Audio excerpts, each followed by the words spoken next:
and wintry days appear.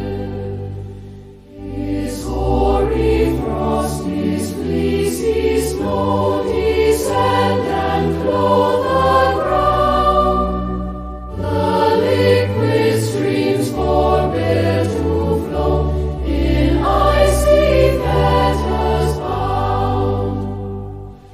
He sends his word and melts the snow, the fields no longer mourn. He calls the warmer gales to blow, and bids the spring return. The changing wind, the flying cloud, obey his mighty word. With songs and